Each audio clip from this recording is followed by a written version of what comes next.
नमस्कार। स्वागत है आप सभी का। ट्विटर से उसका कानूनी सुरक्षा का अधिकार छिन गया है, ऐसा आपने कई यूट्यूब्स वीडियो में सुना होगा और काफ़ी समाचारों में भी देखा होगा। लेकिन आखिर ये सुरक्षा का अधिकार होता क्या है, यह मैं आपको अच्छी तरीके से स्पष्ट करने का प्रयास कर रहा हूँ। सोशल मीडिया या फिर ऐसे प्लेटफॉर्म जो कि लोगों की बातों को एक से दूसरे तक पहुंचाते हैं और दूसरे से तीसरे तक यानी स्प्रेड करने का काम करते हैं, जिनके माध्यम से हम एक दूसरे से जुड़ सकते हैं, एक प्रकार की कानूनी सुरक्षा मिली हुई होती है। यानी चाहे कोई कैसा भी पोस्ट करे, किसी के विरुद्ध करे, चाहे वह प्रधानमंत्री या राष्ट्रपति क्यों ना हो, उस प्लेटफार्म के ऊपर कार्रवाई नहीं हो सकती। उसे उसका जिम्मेदार नहीं माना जाएगा। उसका जिम्मेदार जिसने वह पोस्ट किया है उसे माना जाएगा। नए आईटी नियमों के अनुसार फरवरी में जो बनाए गए थे, कानून मंत्री ने कहा था कि 3 महीने का समय दिया जा रहा है और इसके तहत एक अधिकारी, एक अनुपालन अधिकारी और एक नोडल ऑफिसर सभी प्लेटफार्मों को नियुक्त करना आवश्यक है। फेसबुक और गूगल का, जैसा कि आपको यदि जानकारी होगी ही, यदि नहीं है तो मैं बता दूं, गूगल ने ऐसा बहुत पहले से कर रखा है भारत में।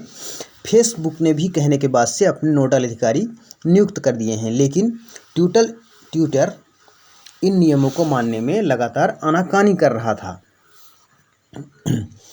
अब जब गाजियाबाद के लोनीवाला में अभी जो घटना हुई, एक बुजुर्ग की दाढ़ी काटी गई, एक बुजुर्ग मुसलमान की, और दाढ़ी भी काटी गई किसके द्वारा? समाजवादी पार्टी के नेताओं के द्वारा।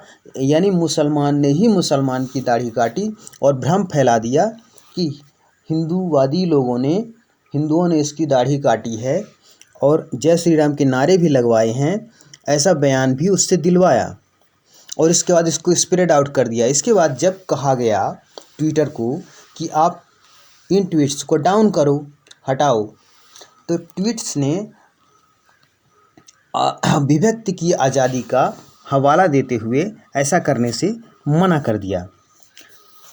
अब क्या कर सकते थे? कोई कानूनी अधिकार नहीं था उनके खिलाफ करने के लिए, लेकिन गाजियाबाद पुलिस ने यानी योगी सरकार ने सख्ती दिखाते हुए उन अभिव्यक्तियों के खिलाफ, जिनमें से एक उमेद पहलवान नाम का शख्स है जो कि समाजवादी पार्टी का ही नेता है, उसके खिलाफ 5 अन्य के खिलाफ और ट्विटर के खिलाफ मुकदमा दायर कर दिया। तो ट्विटर ने कहा हमारे ऊपर मुकदमा नहीं किया जा सकता क्योंकि हमें आईटी कानून से सुरक्षा मिली हुई है। तो इसके जवाब में गृह मंत्रालय की ओर से वक्तव्य आया कि आप अपना कानूनी अधिकार खो चुके हैं, क्योंकि आपने 25 मई तक दिए हुए डेट में अपना नोडल अधिकारी नहीं नियुक्त किया है। इसलिए नए आईटी नियमों के तहत अब आप अपना सुरक्षा अधिकार खो चुके हैं। अब सुरक्षा अधिकार खोना क्या होता है?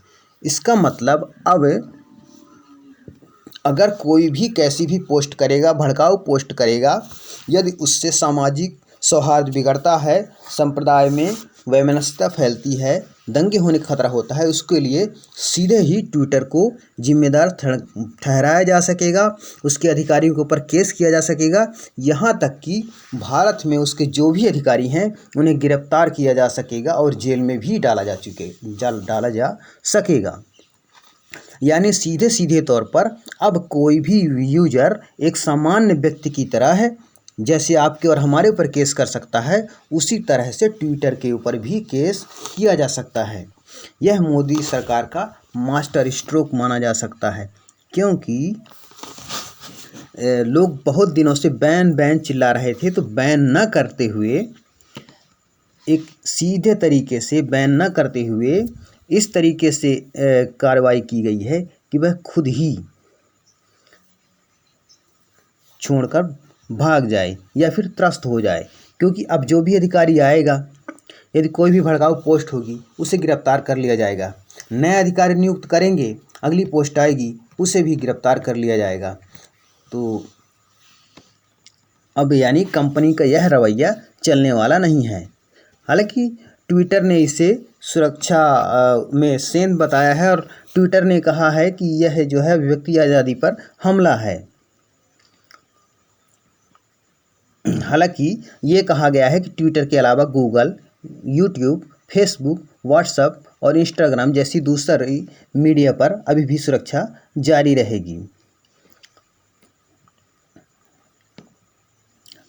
मंत्रालय ने अपने वक्तव्य में ये भी बताया कि मंत्रालय अभी तक ट्विटर की ओर से कोई ब्यौरा नहीं मिला है।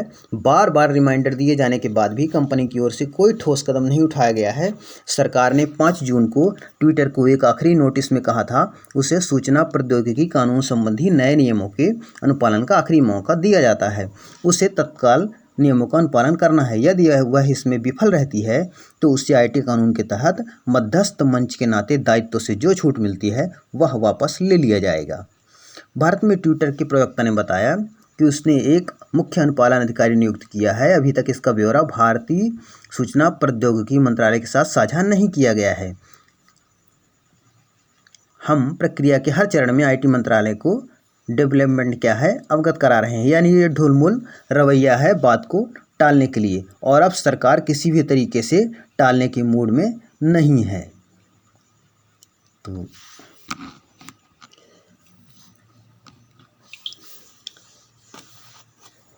यानी ये कहना होगा कि यह पहल योगी सरकार ने की और मास्टर स्ट्रोक मोदी सरकार ने चला।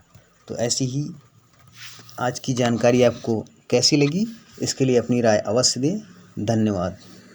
जय हिंद।